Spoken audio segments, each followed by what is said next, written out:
포항의 한 중학교. 이곳에서 그제 오전 11시 35분쯤 3학년 A군이 건물 5층에서 뛰어내려 숨졌습니다.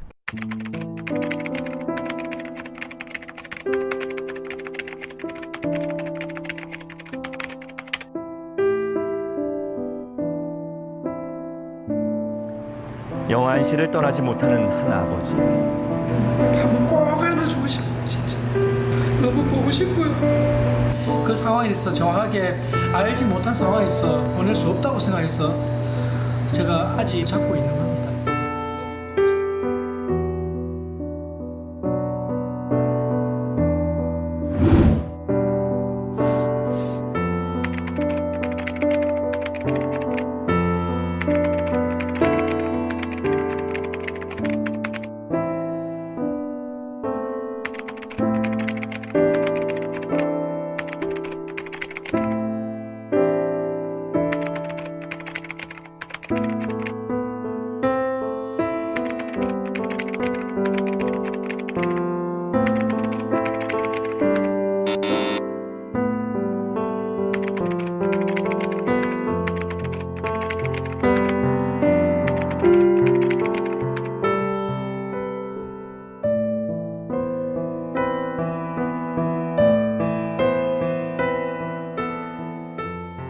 그날에 있었던 일이 어떤 일이 좀 있었는지.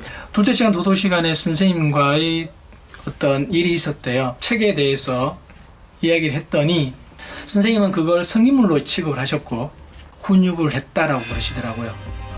당시 김군이 읽었던 책은 비주류 문화 소설책. 도덕 선생님은 성인물을 읽는다며 친구들 앞에서 야단을 쳤다고 합니다. 문제의 그 책은 어떤 책이었을까? 이 책들입니다. 빌린 거는 2권이고요. 친구한테 2권입니다. 여기 보면은 15세 미만 구독 불가되어 있죠. 16세. 예, 16세죠. 요즘 중학생들 사이에서 화제라는 비주류 문화 소설책. 김군은 성인물이 아닌 학생들이 보는 소설책이라고 설명했지만 선생님은 20분간 엎드려 뻗쳐를 시켰다고 합니다.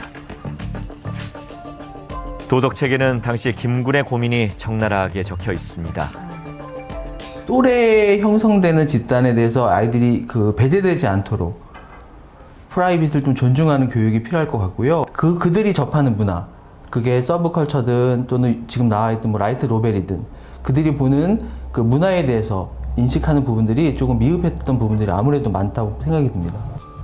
1교시 국어 시간에 작성한 답변인데요. 그런데 아이러니컬하게도 가장 좋아하는 선생님이 도덕 선생님이었던 김군. 이렇게 믿었던 주변 사람한테 자기가 생각지도 못한 말이나 언행을 들으면 청소년기에는 극단적인 선택을 할 수밖에 없다.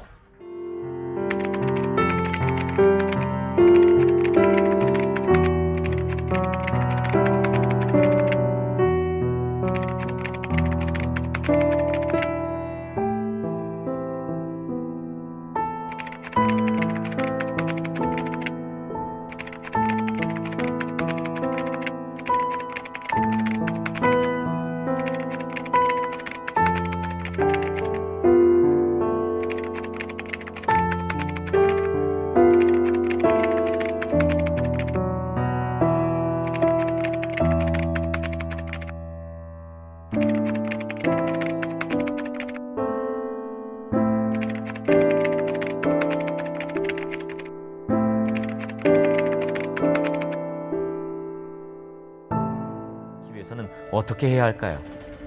학교에서의 1순위 교육이 학업 성적, 진로, 진학에 치중되어 있는 것은 우리가 알고 있지만 그 아이들이 온전한 가치관 교육을 받을 때 그 진학과 성적도 가치가 있는 것처럼 그 아이 한 사람 한 사람의 가치관, 인격체로 바라보는 그런 관점이 필요할 것으로 생각하고 있습니다.